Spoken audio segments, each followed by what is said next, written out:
Hello everyone, j'espère que vous allez bien. Bienvenue dans la partie numéro 2 de cette formation. C'est Minato, vous savez. Et nous avons abordé un sujet qui est l'analyse fondamentale. Donc on va pouvoir poursuivre. Donc dans la vidéo précédente, nous avons vu c'était quoi l'analyse fondamentale et pourquoi elle est essentielle.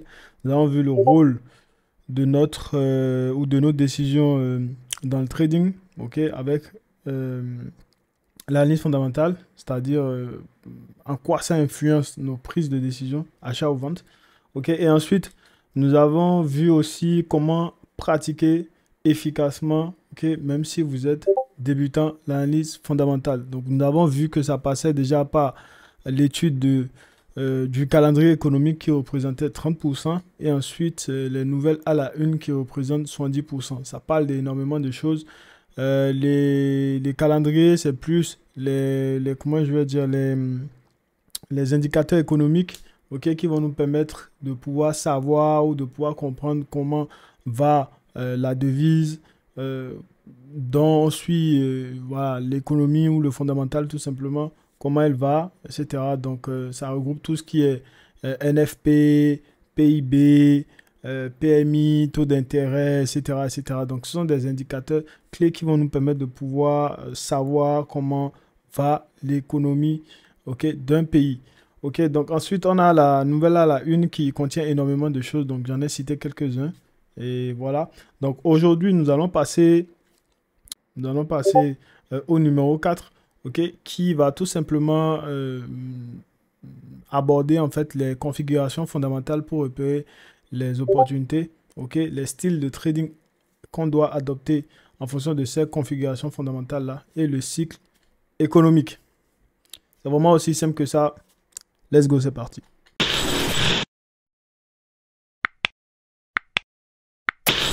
Après avoir effectué une analyse fondamentale proprement dite, c'est-à-dire analyser le calendrier économique, les nouvelles à la une, etc., vous allez pouvoir, vous allez pouvoir tirer une conclusion. Okay. C'est cette conclusion-là qui va donner les configurations fondamentales qu'on doit avoir pour repérer les opportunités, okay, sur le marché du Forex. Okay.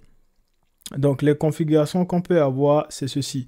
On en a plusieurs, hein, donc on va commencer par là d'abord. Mais d'abord, je tiens à vous expliquer ceci. Pour effectuer une analyse fondamentale proprement dite, vous devez analyser la devise de base à part et la devise de contrepartie à part. Ok.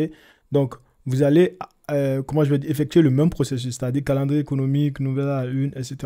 Donc, une fois que vous avez effectué le processus, pour l'euro par exemple, vous pouvez en déduire que l'euro, c'est-à-dire l'euro est fort. Ok.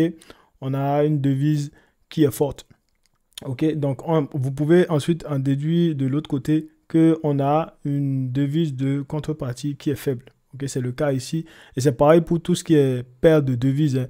Je sais pas, euro, JPY, CAD, JPY, GBP, USD, etc. Vous devez analyser de la même façon. Donc, euro à part, dans notre cas de figure, hein, euro à part, USD à part. Si c'est le cas JPY, CAD à part, JPY à part. OK?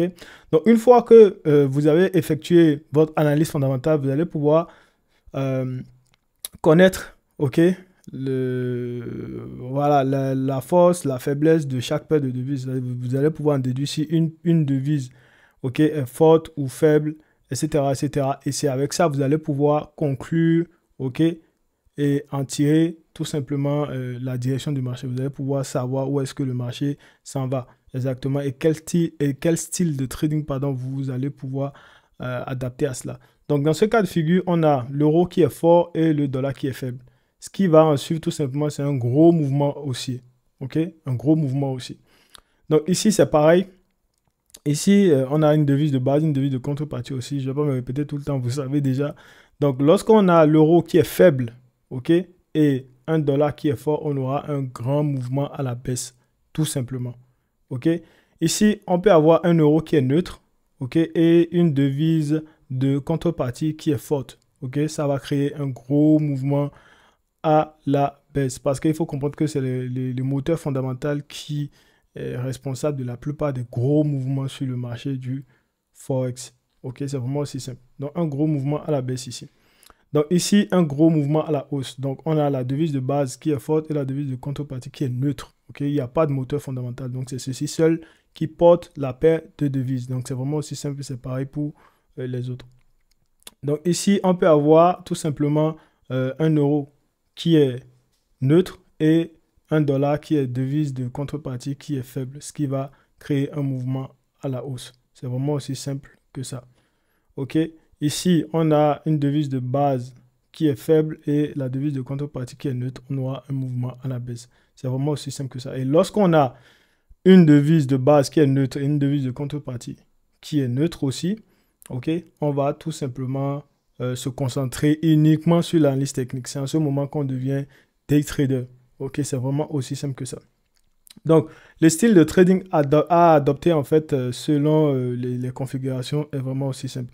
Lorsqu'on a l'analyse technique qui est supérieure à l'analyse fondamentale, c'est-à-dire qu'on a le marché qui est neutre, c'est-à-dire on n'a pas de moteur fondamental, je vais plutôt être un day trader. Ok, c'est dans ce cas-là, je vous parle de trader hybride. Je vous dis que je suis un trader hybride parce que je peux switcher du day trading au swing trading en fonction des configurations fondamentales que j'ai. C'est vraiment aussi simple que ça.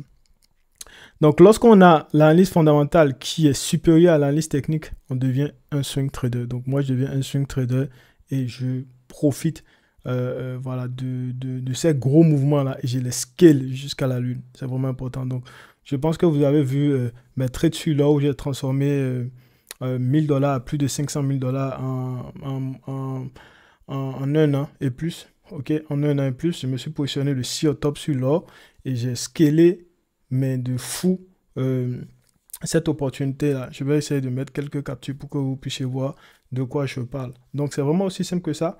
Et c'est de cette façon-là, ok?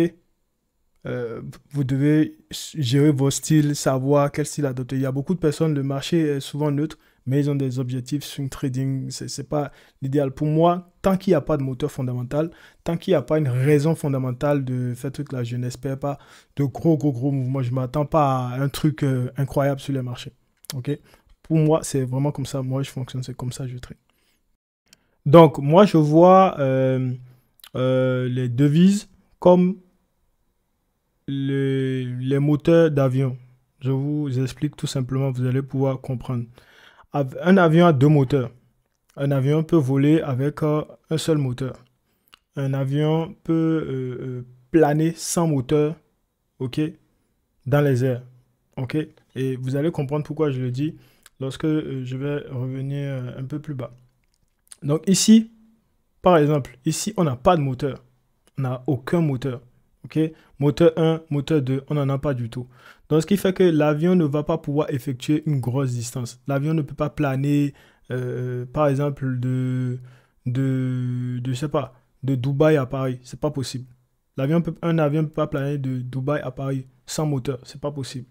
Ici, l'avion peut retourner à l'aéroport, c'est-à-dire on aura un grand mouvement, mais pas un mouvement.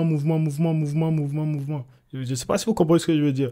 L'avion avec un seul moteur peut retourner à l'aéroport, se poser afin qu'on puisse travailler dessus. Ok? Un avion avec deux moteurs peut faire un Dubaï-Paris sans problème et arriver dans les délais ou même un peu plus tôt. Ok? Vous comprenez ce que je veux dire? Donc, lorsque j'ai deux moteurs fondamentaux, je swing à mort. Ok? Lorsque j'ai un seul moteur fondamental, pardon, je swing aussi.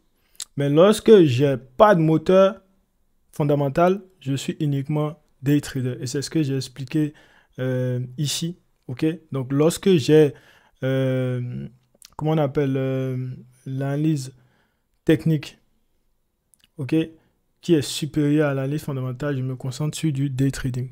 C'est ce que je vous ai expliqué ici. Et lorsque j'ai l'analyse fondamentale qui est supérieure à l'analyse technique, je me concentre sur du swing trading. Donc, je recherche que des opportunités swing trading. Et c'est ça. Et ça correspond à ces styles, à ces configurations-là. OK? C'est vraiment aussi simple que ça. Donc, ensuite, on a le cycle économique. OK? Donc, le cycle économique commence déjà par l'expansion. OK? L'expansion qui est tout simplement une période où les entreprises prospèrent. OK?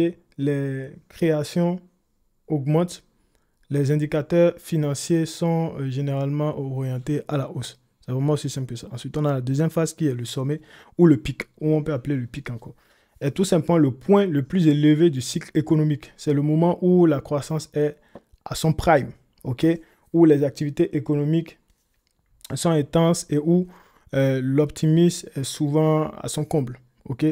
Donc ensuite, on passe à tout simplement la récession.